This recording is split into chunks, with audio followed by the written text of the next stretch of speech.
بسم الله الرحمن الرحيم. الحمد لله الذي أنزل على عبده الكتاب ولم يجعل له عوجا قيما لينذر بأسا شديدا من لدنه ويبشر المؤمنين الذين يعملون الصالحات أن لهم أجرا حسنا ماكثين فيه أبدا وينذر الذين قالوا اتخذ الله ولدا ما لهم به من علم ولا لآبائهم كبرت كلمة تخرج من أفواههم إن يقولون إلا كذبا فلعلك باخع نفسك على آثارهم إن لم يؤمنوا بهذا الحديث أسفا إنا جعلنا ما على الأرض زينة لها لنبلوهم أيهم أحسن عملا وإنا لجاعلون ما عليها صعيدا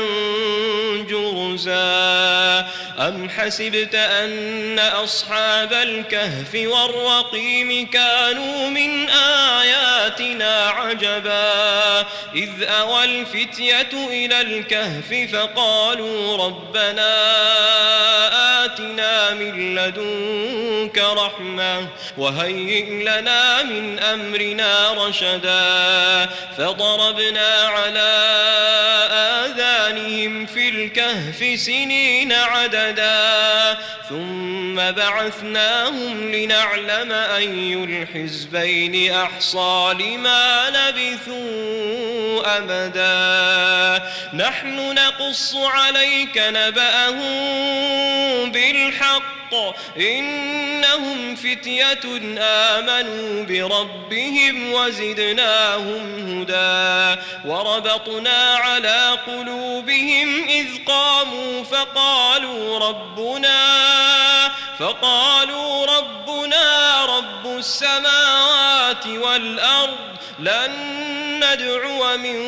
دونه إلها لقد قلنا إذا شططا هؤلاء قوم اتخذوا من دونه آلهة لولا يأتون عليهم بسلطان بين فمن أظلم ممن افترى على الله كذبا وإذ اعتزلتموهم وما يعبدون إلا الله فأووا إلى الكهف ينشر لكم ربكم من رحمته ويهيئ لكم من أمركم مرفقا وترى الشمس إذا طلعت تزاور عن كهفهم ذات اليمين وإذا غربت تقرضهم ذات الشمال وهم في فجوة منه ذلك من آيات الله من يهد الله فهو المهتد ومن يضلل فلن تجد له وليا مرشدا وتحسبهم أيقاظا وهم رقود ونقلبهم ذات اليمين وذات الشمال وكلبهم باسط ذراعيه بالوصيد لو اطلعت عليهم لوليت منهم فرارا ولملئت منهم رعبا وكذلك بعثناهم ليتساءلوا بينهم قال قائل منهم كم لبثتم قالوا لبثنا يوما أو بعض يوم قالوا ربكم أعلم بما لبثتم فابعثوا أحدكم بورقكم هذه إلى المدينة فلينظر أيها أزكى طعاما فليأتكم برزق منه وليتلطف ولا يشعرن بكم أحدا إنهم إن يظهروا عليكم يرجموكم أو يعيدوكم في ملتهم ولن تفلحوا إذا أبدا وكذلك أعثرنا عليهم ليعلموا أن وعد الله حق وأن الساعة لا ريب فيها إذ يتنازعون بينهم أمرهم فقالوا ابنوا عليهم بنيانا ربهم أعلم بهم قال الذين غلبوا على أمرهم لنتخذن عليهم مسجدا سيقولون ثلاثة رابعهم كلبهم ويقولون خمسة سادسهم كلبهم رجما بالغيب ويقولون سبعة وثامنهم كلبهم قل ربي أعلم بعدتهم ما يعلمهم إلا قليل فلا تمار فيهم إلا مراء ظاهرا ولا تستفت فيهم منهم أحدا ولا تقولن لشيء إني فاعل ذلك غدا إلا أن يشاء الله واذكر ربك إذا نسيت وقل عسى أن يهديني ربي لأقرب من هذا رشدا ولبثوا في كهفهم 300 سنين وازدادوا 9 قل الله أعلم بما لبثوا له غيب السماوات والأرض أبصر به وأسمع ما لهم من دونه من ولي ولا يشرك في حكمه أحدا واتل ما أوحي إليك من كتاب ربك لا مبدل لكلماته ولن تجد من دونه ملتحدا واصبر نفسك مع الذين يدعون ربهم بالغداة والعشي يريدون وجهه ولا تعد عيناك عنهم تريد زينة الحياة الدنيا ولا تطع من أغفلنا قلبه عن ذكرنا واتبع هواه وكان أمره فرطا وقل الحق من ربكم فمن شاء فليؤمن ومن شاء فليكفر إنا أعتدنا للظالمين نارا أحاط بهم سرادقها وإن يستغيثوا يغاثوا بماء كالمهل يشوي الوجوه بئس الشراب وساءت مرتفقا إن الذين آمنوا وعملوا الصالحات إنا لا نضيع أجر من أحسن عملا أولئك لهم جنات عدن تجري من تحتهم الأنهار يحلون فيها من أساور من ذهب ويلبسون ثيابا خضرا من سندس واستبرق متكئين فيها على الأرائك نعم الثواب وحسنت مرتفقا واضرب لهم مثل الرجلين جعلنا لأحدهما جنتين من أعناب وحففناهما بنخل وجعلنا بينهما زرعا كلتا الجنتين آتت أكلها ولم تظلم منه شيئا وفجرنا خلالهما نهرا وكان له ثمر فقال لصاحبه وهو يحاوره أنا أكثر منك مالا وأعز نفرا ودخل جنته وهو ظالم لنفسه قال ما أظن أن تبيد هذه أبدا وما أظن الساعة قائمة ولئن رددت إلى ربي لأجدن خيرا منها منقلبا قال له صاحبه وهو يحاوره أكفرت بالذي خلقك من تراب ثم من نطفة ثم سواك رجلا لكن هو الله ربي ولا أشرك بربي أحدا ولولا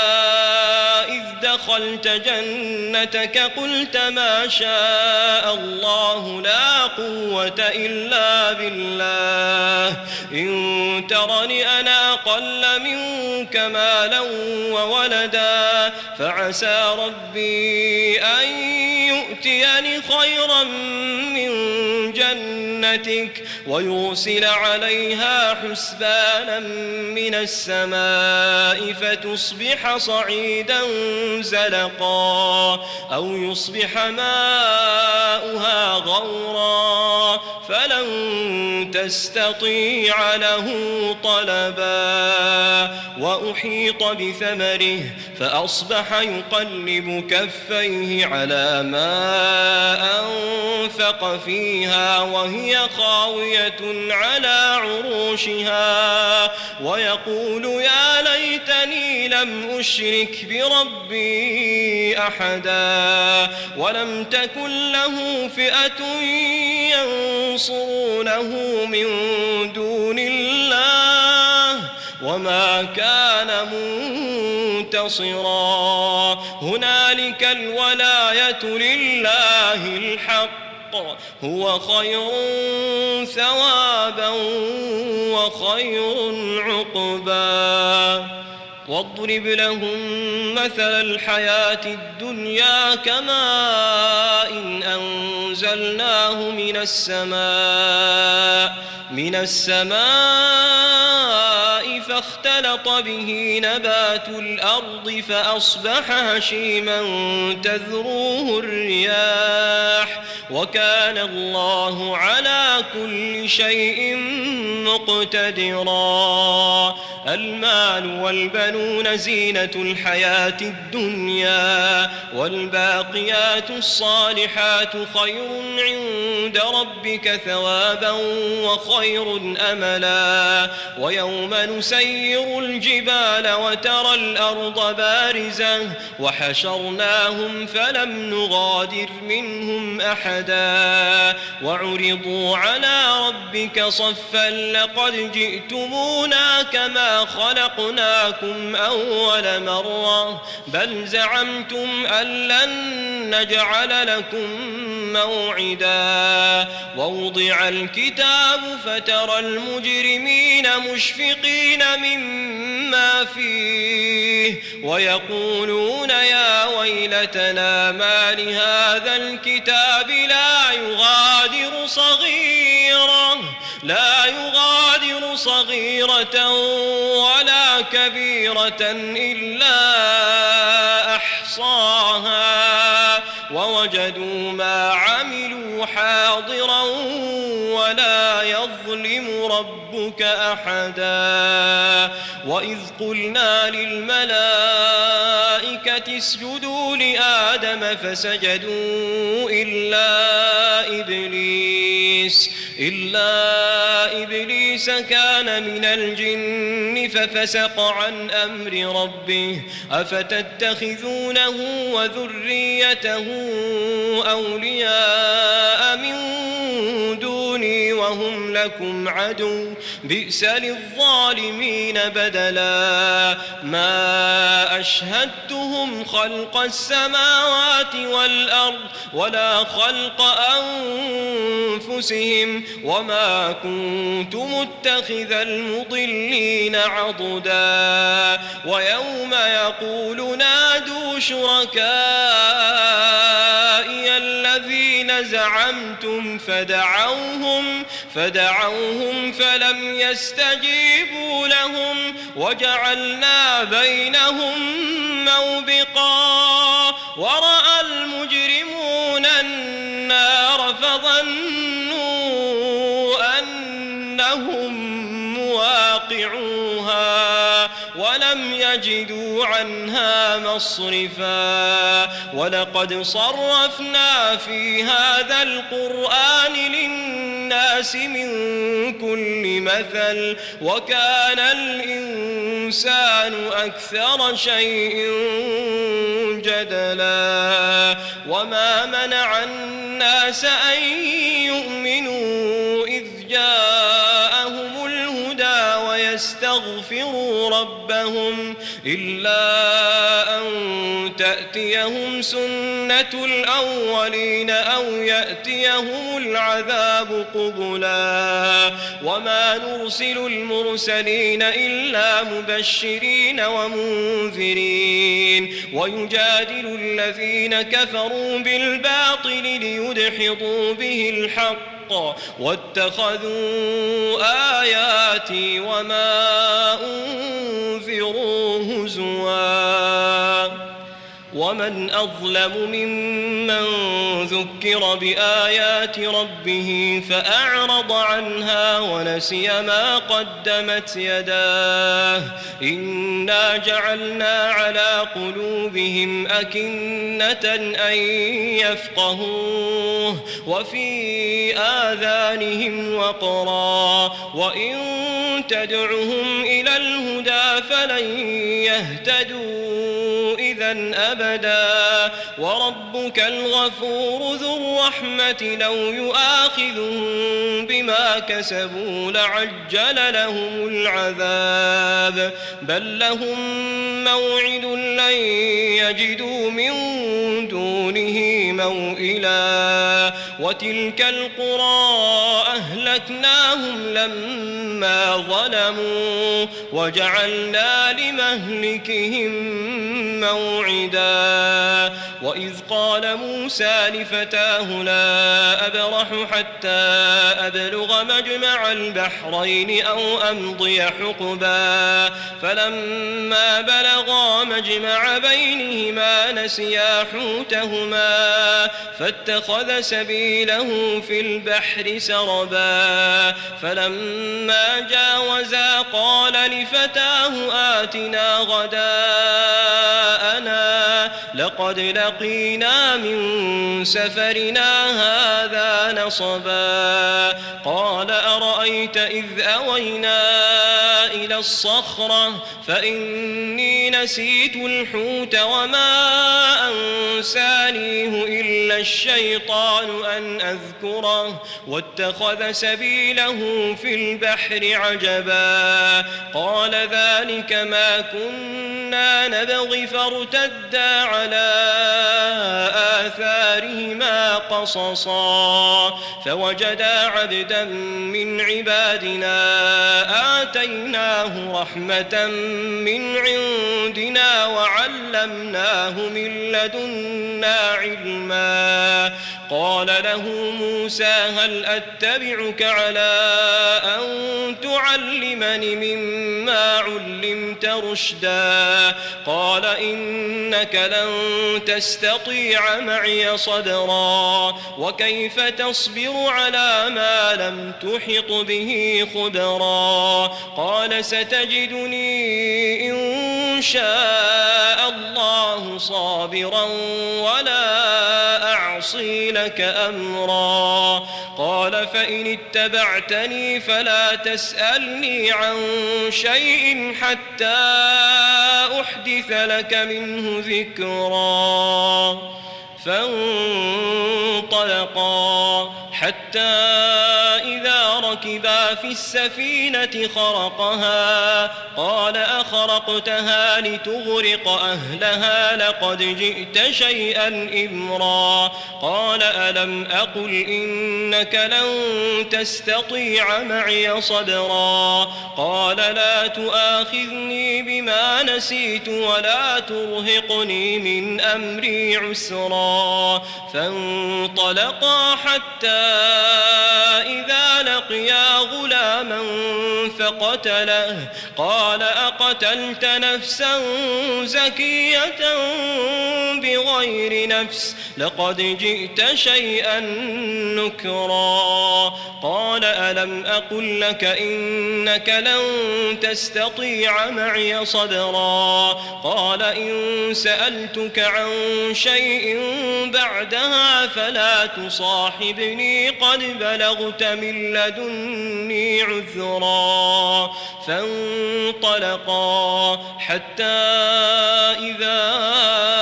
أتيا أهل قرية استطعما أهلها فأبوا أن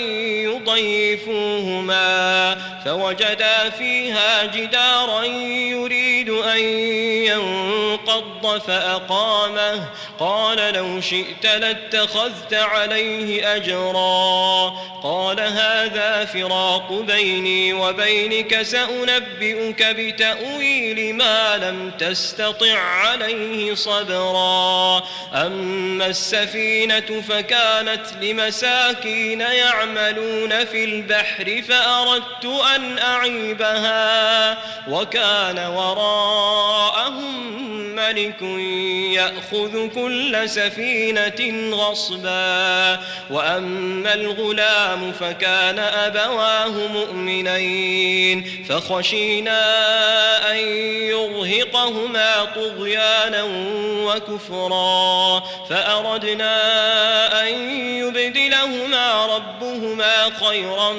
منه زكاة وأقرب رحما. وأما الجدار فكان لغلامين يتيمين في المدينة وكان تحته كنز لهما وكان أبوهما صالحا فأراد ربك أن يبلغا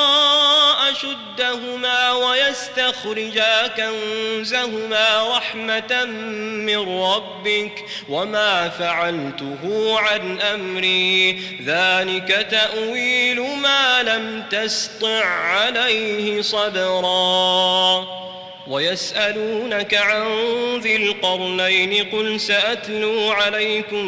منه ذكرا. إنا مكنا له في الأرض وآتيناه من كل شيء سببا فأتبع سببا حتى